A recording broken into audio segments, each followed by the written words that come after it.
What is going on, guys? This is Michael Williams from Cartoon Universe, and today we have our first T.K.O theory. I am hype. Let's get it. If you're not watching the show, I don't know why you clicked on this video. You should go change that. Watch it all right now. It's an amazing show. The show has caught a lot of people's attention as of late. It's really, really good, and like a lot of shows recently, it kind of starts out more lighthearted and starts to dive deeper into the character's past and the lore and the darker stuff surrounding the world of the show. And we just got a recent episode called T.K.O, which kind of dived into that and was sort of like Ocean Gem and Mirror Gem for Steven Universe, and it seems like it's going to be somewhat of a turning point. So I want to talk about T.K.O, the alter ego of K.O, K.O's shadow, K.O's dark self, Shadow the Hedgehog himself in a flesh. I want to talk about him and his origins. How did he get there? What does it all mean? Could it be that T.K.O was meant to be there since the very beginning, since K.O's birth? Let's talk about it. So we see in the episode Face Your Fears that K.O has a dark shadow self that actually threw the rest of the crew off. Enid and Rad, they were like, what is this? How did this happen? And it seems like this is what K.O most likely faced when he played the game, Face Your Fears, albeit it's probably a weaker version depending on his difficulty setting, but whatever. So we learned in the most recent episode that T.K.O,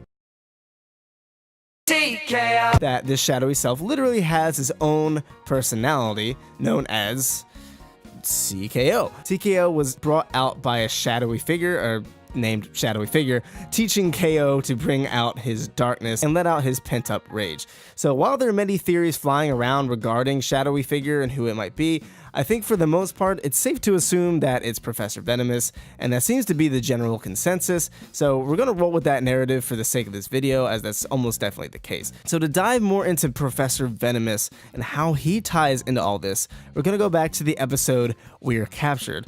So in that episode, Venomous has a distinct reaction to K.O, specifically once K.O's mustache falls off. Once his mustache falls off, his fake mustache, obviously, he exclaims, "Wait a minute. Is that?" Oh, I hope y'all are like a cooking in the crib. Wait a minute.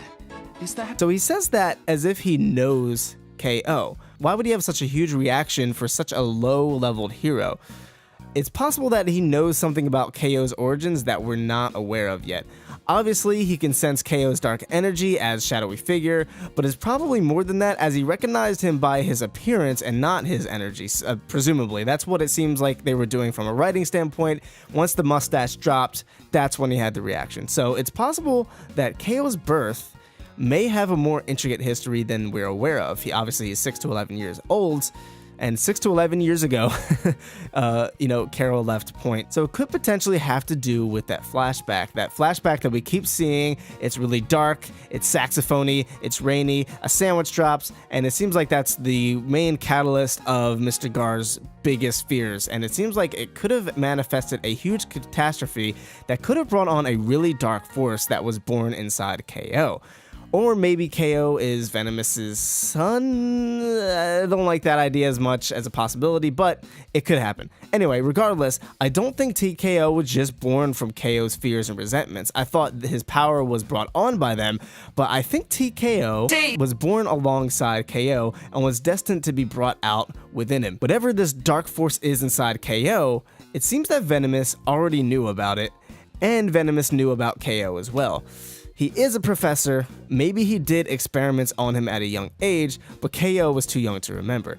It should be noted that Carol did not seem to be aware of T.K.O's existence or any of this dark power that K.O had, so whatever Venomous is aware of, Carol doesn't seem to be in on the loop.